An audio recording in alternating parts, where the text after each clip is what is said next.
good people? It's Iceberg. Happy Tuesday to you. It's a cold 37 degrees here in North Carolina, Zone 7B. Hopefully you're prepared for the cold weather. Should already have been upon you at least a little bit by now if you live in the areas that it gets cold.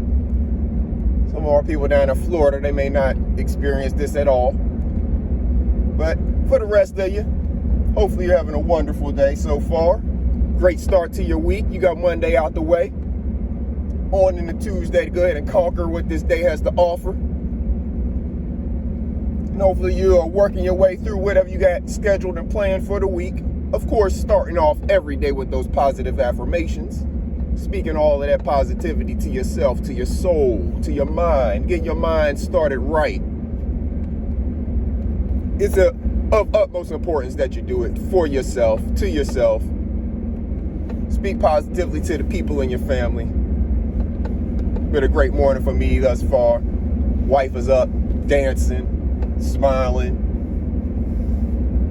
She's a very bubbly person in the morning. So, been a great morning so far. Hopefully it's the same for you and yours. You know, we're heading into Thanksgiving season and the holidays and all of that, and sometimes that can be stressful for people. So make sure that you are taking time to take care of yourself and your mental health, and make sure that you're checking on your people. If they're acting funny, make sure you're checking on them. Make sure you have them doing what they need to do to check in on themselves, whether they're talking to a counselor, therapist, spiritual advisor, whoever it is.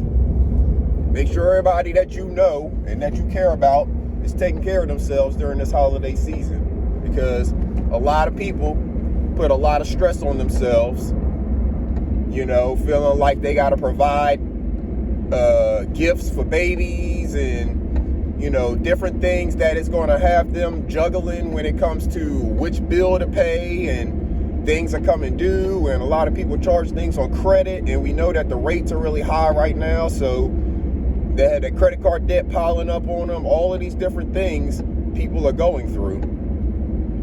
And this time of year, where there's a lot of people depending on them, and they got to keep the roof over their head and the heat on, gets very stressful for people. So make sure, if that is you, that you are reaching out to someone and taking care of yourself. And if that is someone you know, make sure that they get the assistance they need and that people stay in their lives, because you don't want to see the red flags and not say anything, and then something happens and it's too late.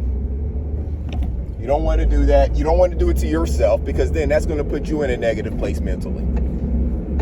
So call out red flags when you see them. When you see someone acting a way that's not normal for them, and you know them, you know what their normal is, what their baseline is, then we need someone like you to call that out to them first, personally, if you can. But if it takes it, involuntary commitment is possible by a family member, if the person is that far along that they won't seek the help themselves.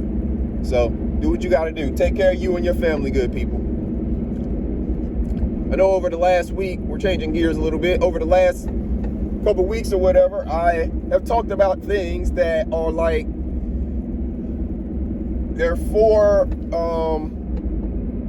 our own personal benefit, our own mental benefit. When we're talking about conquering anxiety, and we're talking about doing things to not argue and go back and forth with people who are fools. You know, we're from the words of the wise man about not arguing with fools, because people from a distance can't tell who is who, right? All of these different things, they're all for our own personal benefit, for us to look at ourselves and do some self-reflection to determine, are we doing any of these things that are making us maybe look foolish, or that are causing anxiety in our life that is, you know, having a negative impact on the things that we're doing, and maybe even our physical health.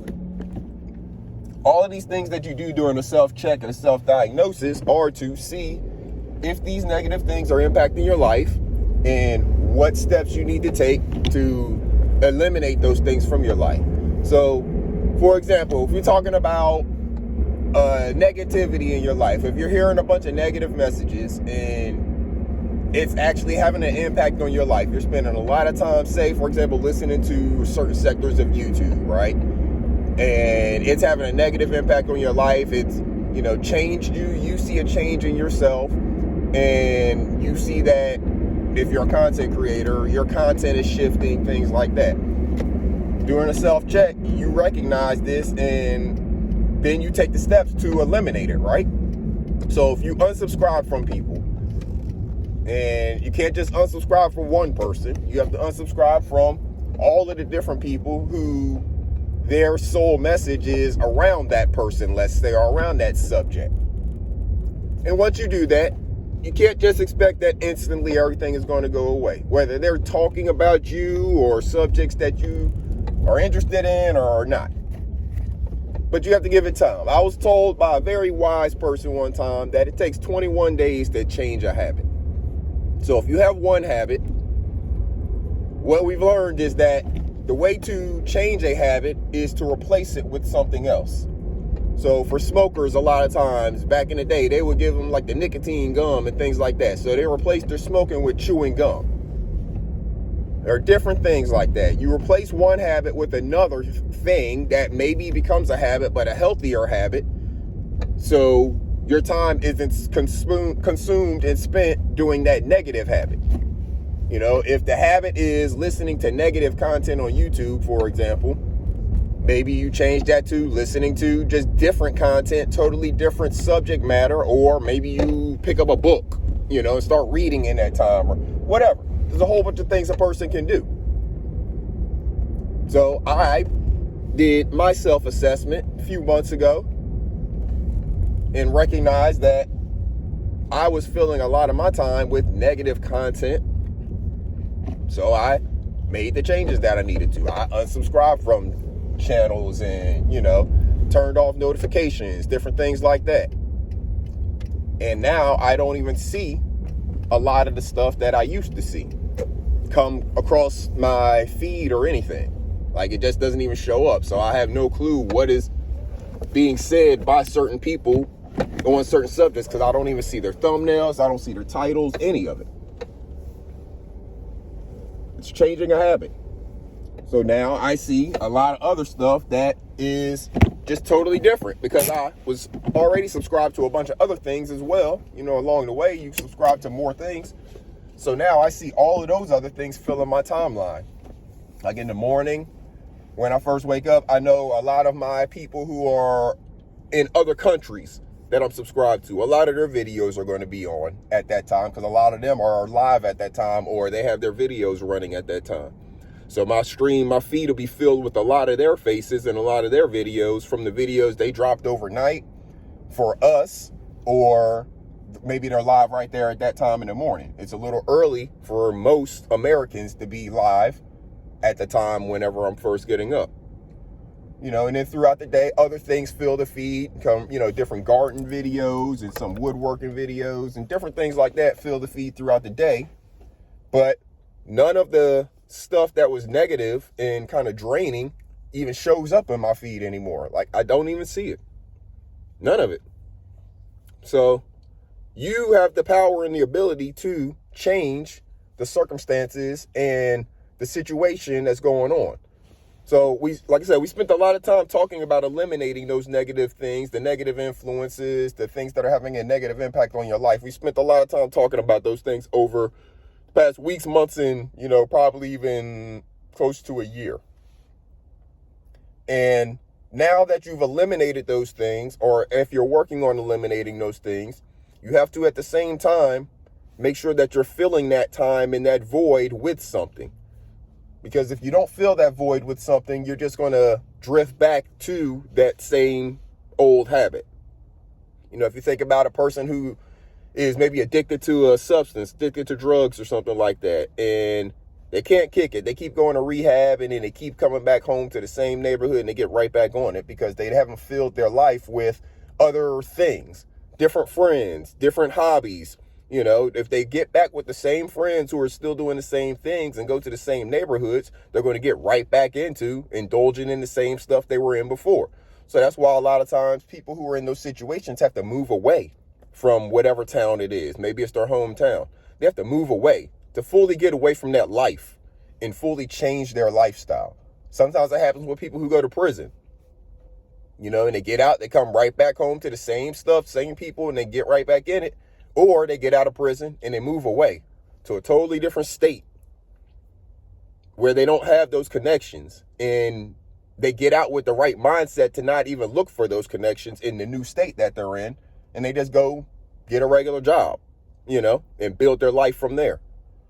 So it can happen in all different situations, but it's about what we fill that void with whenever we change our habits. You know, when you go to prison or your rehab from being a drug addict or maybe a, you know, drug dealer or whatever, it forces you in there in that moment while you're in prison to change your habits, because you can't be a drug addict or a drug dealer, you know, that just the same day that you go into prison in most cases. Now, there's some people who got some special situations and they got all kinds of connections, but in most cases, people don't have the resources to be those things while in prison. So it forces them to change that lifestyle.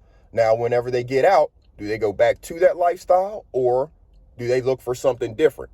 A lot of it depends on, have they changed the habits? Have they removed the negative influences and then filled that void with new hobbies, new things? It doesn't mean that everything you fill the void with is going to be the thing that you fall in love with and spend all of your days doing. It just means that you have something to fill that void, and it's not going to give you the space or the time to go out and do some of the negative activities that have been filling your life up until that point. That's the goal of it, and that is where you see the changes in your life.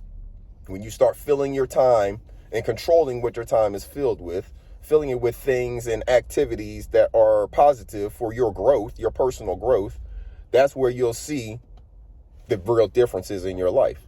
So right now I'm working on a bunch of different things. You know, I'm working on promotions at work. You know, should be interviewing for some of those here in the next week or two.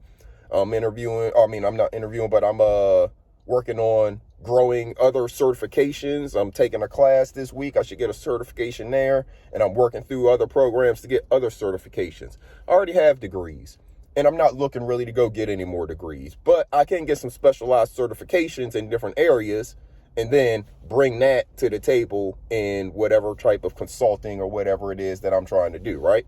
So make sure that you're filling your voids. Whenever we're removing this negative stuff from our life, make sure you're filling it with something that could actually come in and be a positive vehicle in your life. You know, whether it is just some decompression time and you reading books and stuff like that, or whether it is you taking courses and getting certifications or growing a business or whatever it is that you want to do. But take the time, take control over your time, and make sure that you're not giving it away to a bunch of negative influences who are draining your energy and draining the positive out of your life. So that's all I'm going to leave y'all with today, good people. Hopefully everybody out there has a wonderful Tuesday, and hopefully you're working your way through your week in a great way. Make sure you take care of your mental health, and make sure you are teaching them babies to take care of their mental health as well. It's important we get them started off right at the young age and not waiting until they're 30, 40, 50 years old like us just to start working on their mental health. Start working on it with them as soon as they understand things, and they will be so much more developed and grown in terms of how they can handle things mentally than we were set up to be in most cases. So until next time, good people, this is Iceberg. Have yourself a wonderful day. Salute.